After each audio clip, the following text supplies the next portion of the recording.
In November 1893, a logging crew from the Williams Cypress Company reached the edge of the Atchafalaya Basin in southern Louisiana. The water came up to their knees. The tree in front of them was a bald cypress, 1,400 years old, 12 feet across at the base, and weighed 80 tons.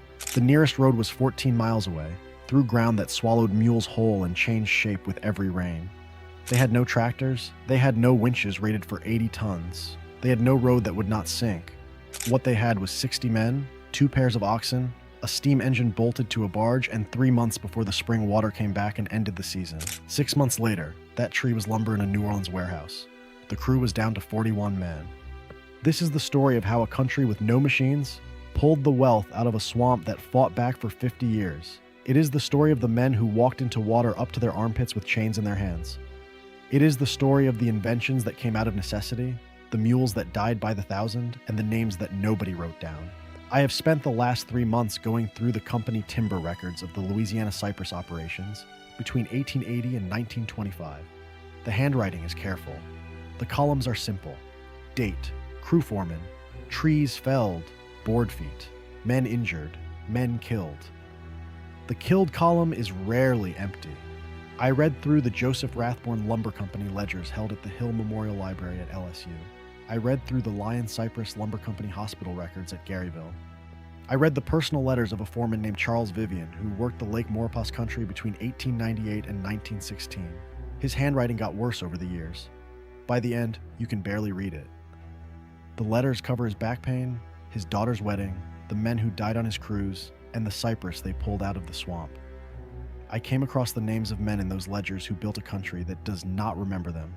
They are the reason this channel exists. If you care about the men who pulled this country's wealth out of the mud with rope and oxen and their own backs, please subscribe to Rooted History right now. This channel only continues if there are people who want these stories told. The algorithm buries old industry stories unless enough people click that button. Tell it, one click, then come back. I will be here. In 1880, the United States was hungry for one specific kind of wood, bald cypress. The Romans had a phrase for cypress wood, lignum vitae, the wood of life. Cypress did not rot. It did not warp. It did not split when you drove a nail through it. It held paint. It held bolts. It survived in salt water and fresh water and standing rain. A cypress shingle on a roof in Mississippi could outlast the family who bought the house. A cypress water tank could sit in the sun for 60 years and not leak. A cypress railroad tie laid in a swamp in Florida could carry trains for 40 years before it had to be replaced. By 1880, the country had used up most of its eastern hardwoods. The white pine of Maine was largely gone. The yellow pine of Georgia was thinning. The chestnut of the Appalachians was healthy but already being eyed. New Orleans was rebuilding after the war. Chicago was rebuilding after the fire of 1871. Galveston, Mobile, Memphis. Every Gulf city wanted lumber that would not rot in their wet, hot climate. Northern factories wanted cypress for tanks, vats, refrigerator linings, pickle barrels, and boats. The federal government wanted cypress for naval shipyard pilings. There was only one wood for any of it. The cypress grew in the swamps of Louisiana, Mississippi, Florida, and the lowlands of South Carolina. The biggest stand in the country was the Atchafalaya Basin, 2,000 square miles of standing water and bald cypress. Some of those trees 1,000 years old, some of them taller than a 10-story building. A single mature cypress could yield 10,000 board feet of lumber. A really big one could yield 20,000. Tush cut and sold at New Orleans, wholesale prices in 1900. That was a year's wages for a working family. The wholesale value of one good tree.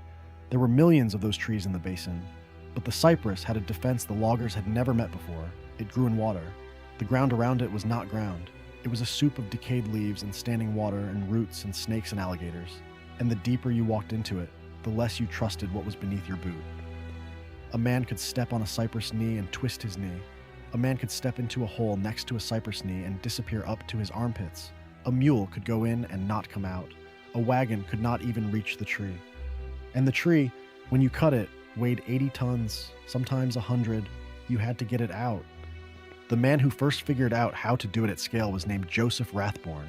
He was born in 1845 in County Wicklow, Ireland. He came to New Orleans as a teenager just before the Civil War. He carried bales of cotton and barrels of sugar and crates of imported tools. He learned the way wood moved on water. He learned which timbers floated and which ones sank. He learned which men could be trusted with a load and which ones would steal. By 1881, he had bought his first stand of cypress, 8,000 acres in the Lake Maurepas country northwest of New Orleans, paid for in cash and notes in a partnership with a man named Henry McCall. McCall was older, a Mississippi-born sugar merchant who had survived the war on the wrong side and quietly rebuilt a fortune in the post-war years. And McCall put up most of the money. Rathborne ran the operation. Rathborne was not an engineer. He had never been to a school for any of it, but he could do arithmetic in his head faster than most men could do it on paper. He was tall, thin, and quiet. The men who worked for him said he never raised his voice. He paid in cash on the last day of every month, when the practice in the rest of the industry was to pay in company scrip that could only be spent at the company store. If a man was killed in the swamp, Rathborne wrote the family a letter and sent $10 in the envelope. The letter was always the same. He was a good man. He died at his work. We are sorry. In 1882, he built his first pullboat. In 1885, he built 3 more. By 1890, the Joseph Rathborne Lumber Company was the second largest cypress operation in Louisiana. See, by 1900, it was the largest, with over 40,000 acres and a payroll of 900 men. By 1910, the company owned its own railroad, its own sawmills at Harvey and at Edgard, and a fleet of barges that ran cypress lumber from the swamps to the New Orleans docks every day of the dry season. What Rathborne understood, and what other operators had failed to understand, was that you could not bring the road to the tree. You had to bring the water to the road, or the road to the water. Or you had to invent a third thing entirely. He chose the third thing. He spent the rest of his career inventing it. There were 4 methods used to get an 80-ton cypress out of a Louisiana swamp between 1880 and 1925. Every one of them was crude. Every one of them killed men. None of them looked anything like what we would call logging today. The first method was the simplest. You waited. Cypress loggers cut the trees during the dry season, between September and February, when the swamp drained down to the lowest level it would reach all year. A crew would go in with a single buck saw, 2 men to the saw, 6 feet between them. They would notch the cypress with axes on the side they wanted it to fall, then walk to the backside and saw. The tree took an hour, sometimes 2. When it came down with a sound the men remembered for the rest of their lives. A 12-foot cypress hitting wet ground sounded like a building collapsing in slow motion. The water it displaced washed over the boots of the crew 30 feet away. Birds left the canopy in every direction. The crew did not move for a full minute afterward. Then they left it. They left the tree where it lay through February, March, and into spring. When the snow melt and the rains came in April and May, the swamp filled again. The water rose 4 feet, 5 feet, 6, sometimes 10.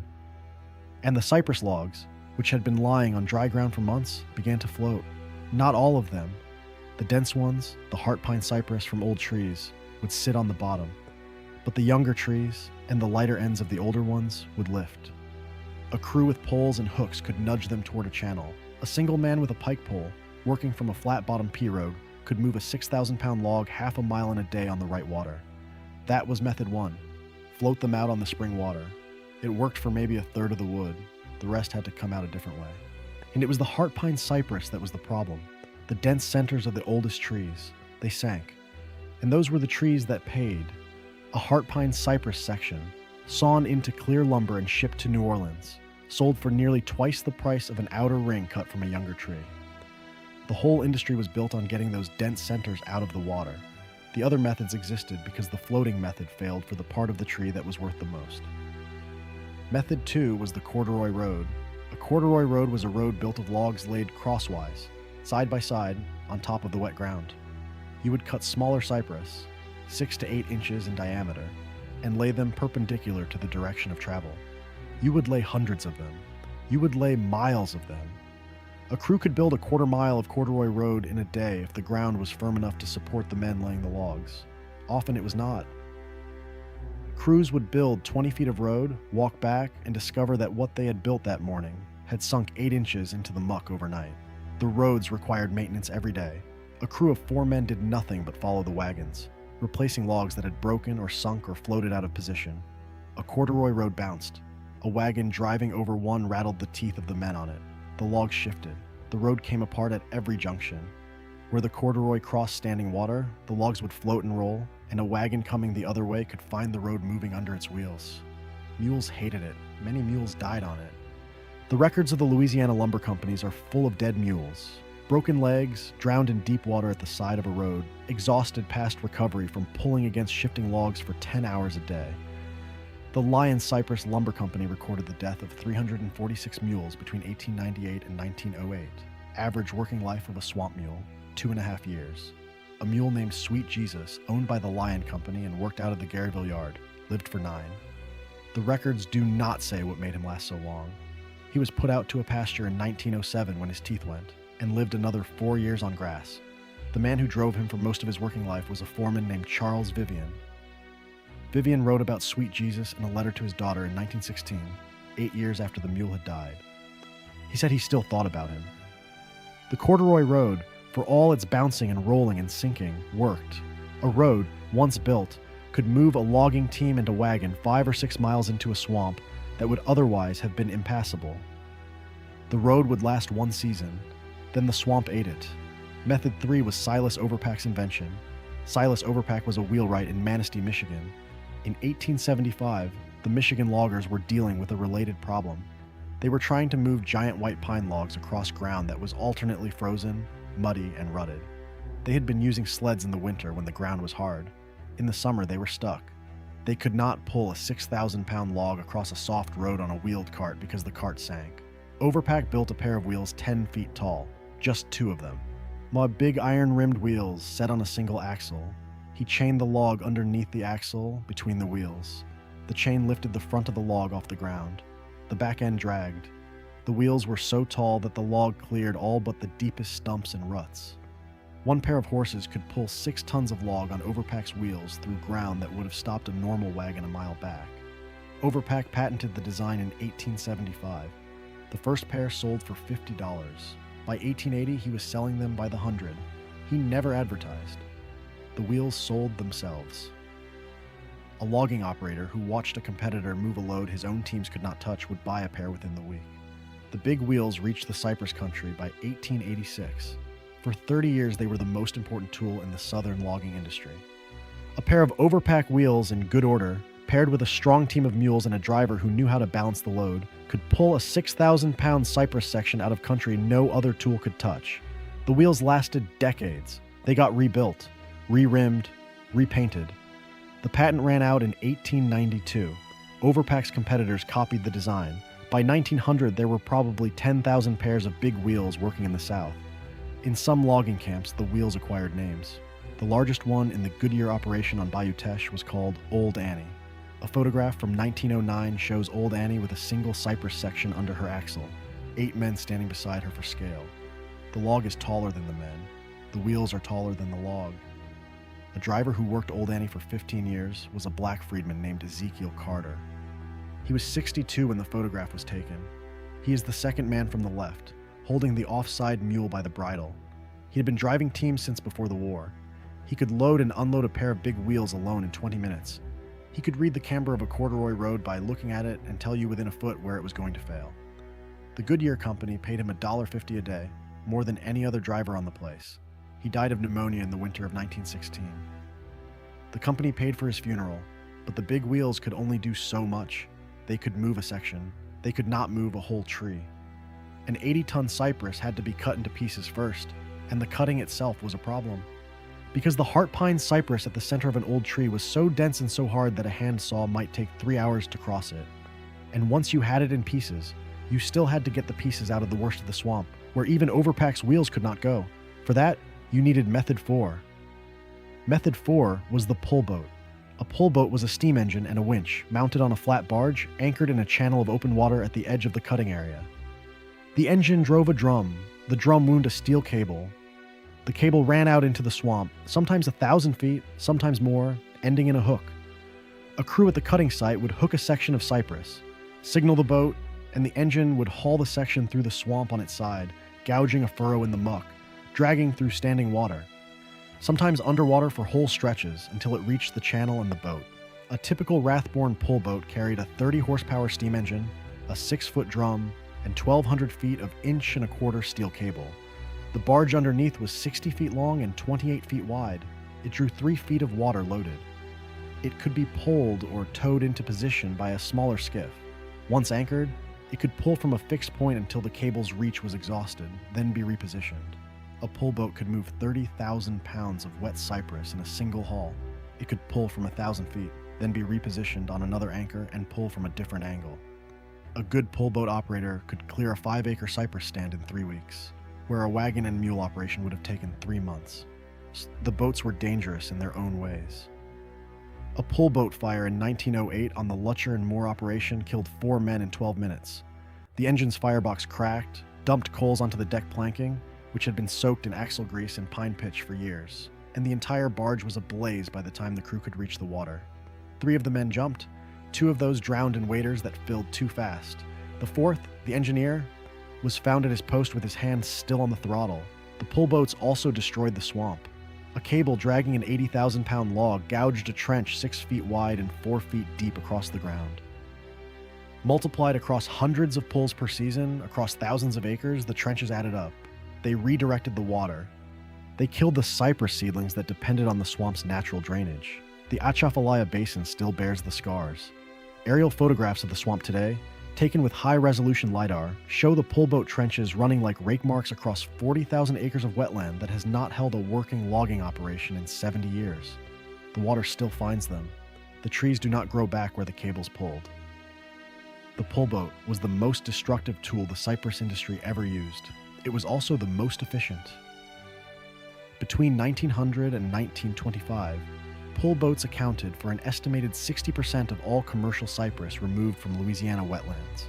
The only thing more efficient came later, in the 1920s, when the operators began experimenting with the overhead skidder, a steel cable strung between 2 tall trees, like a giant clothesline, with logs hung from it and pulled to a central point. But the overhead skidder cleared the trees so fast and so completely that the swamp had nothing left to log. By 1930, the great Louisiana cypress was gone. Not depleted, gone. Less than 2% of the original old growth survived. That is what 80-ton logs cost. The trees, the swamp, the water that used to flow through it, and the men who did the work. His name was Theodore Brown. He was 26 years old. He was born in Plaquemines Parish, Louisiana, in 1879, the son of a freedman who had worked the Reconstruction-era sugar plantations and had bought 20 acres of his own. Theodore went to school through the 3rd grade. He could read enough to sign his name. He went to work in the cypress swamps in 1898, when he was 19. He was tall and strong, 6'2", 210 pounds, and the foreman liked him because he did not complain, and he did not drink on the job. He married a woman named Mary Burrell in the spring of 1903. The wedding was at the Mount Olive Baptist Church in Belchasse. They had 1 child, a daughter, born in February of 1904. Her name was Sarah. In 1905, Theodore was working a pullboat crew for the Joseph Rathborne Lumber Company in the Lake Maurepas operation. His job was the hookman. The hookman was the man who waded out into the swamp ahead of the cable, found the felled cypress section, threaded the steel hook through a chain wrapped around the log, and signaled the boat to pull. It paid $2 a day, 3 times the rate of an ordinary swamp hand. The reason it paid that much was that the hookman was the most dangerous job in the cypress industry. When the cable went taut, anything in its path was in danger. If the cable snagged on a stump and then released, it could whip back across the swamp at the speed of a bullet. If the log being hauled rolled or shifted, it could come up out of the water and crush the hookman in the moment before he could climb away. If the cable broke under tension, the broken end could come back at the boat or the bank with enough force to take a man's leg off. On the morning of August 14, 1905, Theodore Brown was hooking a cypress section at the end of a 900-foot pole. The section weighed an estimated 16,000 pounds. He had finished the hook, signaled the boat, and was wading back toward solid ground when the cable caught on a submerged stump 20 feet from his position. The pullboat operator, who could not see Brown from the boat, kept the engine running. The cable stretched. It stretched further. It came free of the stump. When a steel cable under load releases suddenly, it does not slacken. It springs. The cable came across the surface of the water in a horizontal arc. It hit Theodore Brown across the chest and the throat. He was found by the rest of the crew an hour later, 10 feet from where he had been standing, in 2 feet of water. In the Joseph Rathborne Lumber Company ledger for August 1905, the entry beside his name reads, Brown T. Hookman, killed by cable, swamp number 4, wages owed $14. The company sent his mother $15 and a letter. The letter was one Joseph Rathborne wrote himself.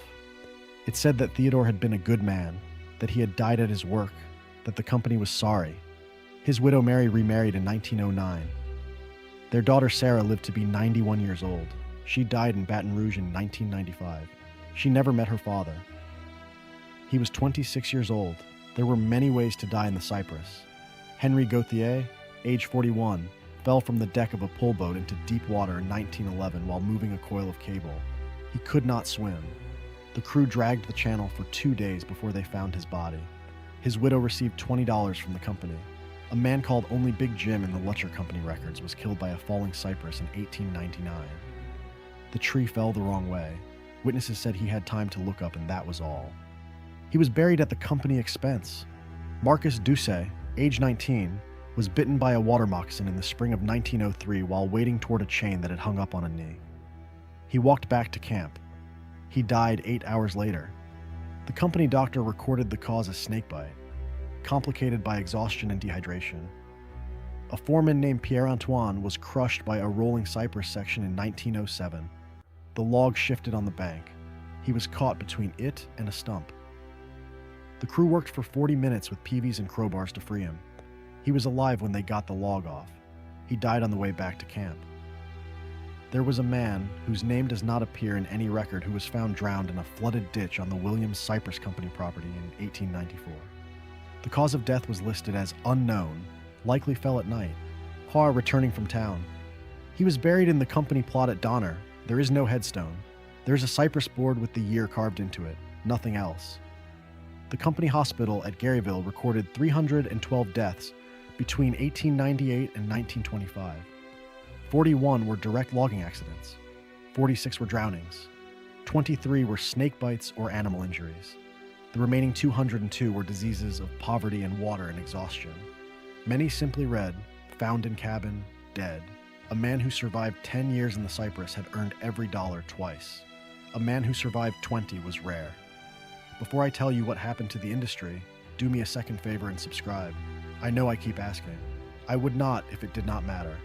The algorithm buries old industry stories unless people stay on the channel. So tell it. One click. Come back. There were perhaps 15,000 men working in the Louisiana cypress industry at its peak. Most of them lived in company towns. The towns had names like Lutcher, Donner, Garyville, Edgard, Ponchatoula. The houses were rented from the company.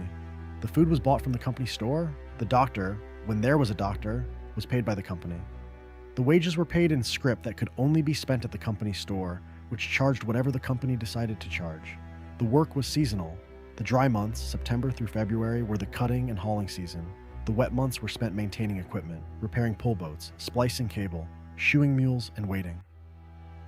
A man with a family could not save enough during the dry season to carry through the wet. So most families ended each year deeper in debt to the company store than they had started. In 1907, the swamp hands at the Lutcher and Moore operation went on strike. They wanted to be paid in cash instead of scrip. They wanted the company store to charge market rates instead of marked up rates. They wanted $1 a day for ordinary labor, up from 60 cents. The strike lasted 3 weeks. The company brought in replacement workers from Mississippi. The strike collapsed when the original workers ran out of food. 6 of the strike leaders were blacklisted from every cypress operation in the state. 2 of them ended up working as longshoremen on the New Orleans docks. The other 4 are not in any subsequent record. In 1912, there was a second strike.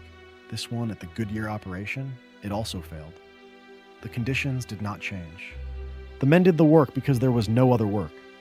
The Cypress paid the rent in the company store and a little extra in good months. The bad months were the rest of them. A skilled axeman or a competent hookman could clear $300 or $400 a year above his living costs. An unskilled hand cleared nothing. The diseases were malaria, yellow fever, dysentery, and pneumonia.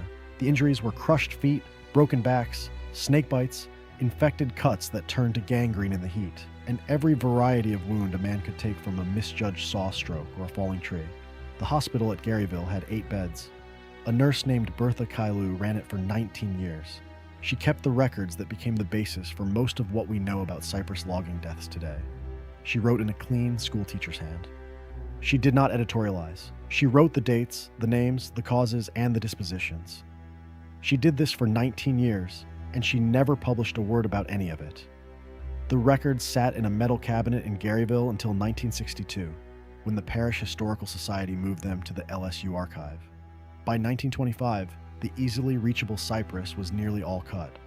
The pullboats had taken everything within 1,000 feet of every navigable channel. The big wheels had taken everything within reach of a corduroy road. The overhead skidders had taken everything that was left between. What remained was the deep swamp, where even the most aggressive operators could no longer turn a profit on the haul. The companies began to shut down. The Joseph Rathborne Lumber Company sold the last of its Louisiana holdings in 1928 and moved its operations to British Honduras, where there was still mahogany. Joseph Rathborne died in 1931 in a hotel room in Belize City. He was 86. He left an estate of $3 million, most of it in mahogany futures. He had no children. The fortune went to his sister's family in County Wicklow. The William Cypress Company filed for receivership in 1931. The Lion Cypress Lumber Company continued operating on a reduced scale until 1956, by which time it was cutting third-growth pine and shipping it to Texas paper mills, the last cypress having been cut decades earlier. The towns emptied, the houses came down, the pullboat barges were sold for scrap, the big wheels were left in barns to rot. A few are in museums today. The Louisiana State Museum in Baton Rouge has a pair. The Manistee County Historical Museum in Michigan has another, restored to working condition. The cypress, the trees themselves, did not come back. The drained swamps, drained by the pullboat trenches and the corduroy ditches, did not refill in their old patterns. The seedlings could not get a foothold in the changed water. What had taken 1,000 years to grow was cut in 50, and the conditions that had grown it were destroyed in the process. There are still cypress in Louisiana. There are second growth and third growth stands in places where the operators ran out of money before they got the last of the trees. There are a handful of old growth specimens in protected reserves, mostly in the Atchafalaya Basin. The largest of them was over 1,000 years old. It is also missing. A photograph from a U.S. Forest Service survey in 1991 shows the tree intact, 16 feet across at the base. A return survey in 2003 found the trunk on the ground, sawn cleanly at 3 feet from the soil. No one was ever charged. I went into the Atchafalaya last spring. The water was high. The boatman was a man in his 60s named Lacroix, whose grandfather had worked the pullboats out of Lake Maurepas. He cut the engine in a stretch of channel where the water was the color of strong tea and the cypress on either side were too thin and too young, the way a forest looks when the parent generation is gone. He pointed at the bank. There was a furrow in the ground, running back from the channel into the swamp at a slight angle. 6 feet wide, 4 feet deep, full of dark water. It went into the trees and disappeared. He told me there were thousands of them in that part of the basin. The LiDAR maps had counted them. They were the marks left by the cables of pullboats that had not run in 80 years. The water had not forgotten where they were. It still ran in those grooves. It still drained the swamp the way the cables had taught it to. We sat for a while in the boat. He did not say anything else. There was a heron standing on a cypress knee about 30 feet away. The wind moved through the trees and there was no other sound in any direction. I thought about Theodore Brown. I thought about Mary Burrell and their daughter Sarah and the $15 letter. I thought about the men who built the pullboats and the men who drove the mules and the men who laid the corduroy roads, and in the country they made possible by doing it. New Orleans, Galveston, Memphis. The wood that built those cities is still there, in the bones of houses that have outlasted the men who cut and hauled and milled them. I thought about Sweet Jesus the Mule. I thought about Ezekiel Carter and Old Annie and $1.50 a day in the summer of 1909. I thought about Bertha Kailu writing names in a clean school teacher's hand at the Garyville Hospital, year after year after year, and how those names would have been gone if she had not done it. The cypress are gone. The men who pulled them out of the water are gone. The big wheels are gone. The pullboats are gone. The water is still there. And it still runs in the grooves the cables cut. And if you go far enough into the basin, you can stand on the edge of one of those grooves and see how a man with a steel rope, 80 years dead, is still telling the swamp where to drain. That was 80-ton cypress, 1880 to 1925, dragged out of the water by men whose names are mostly gone, for a country that still does not remember what it cost. I am glad you stayed with me. Tell me in the comments if anyone in your family worked the cypress, the swamps, or the pullboats. I read every comment. I will see you in the next one.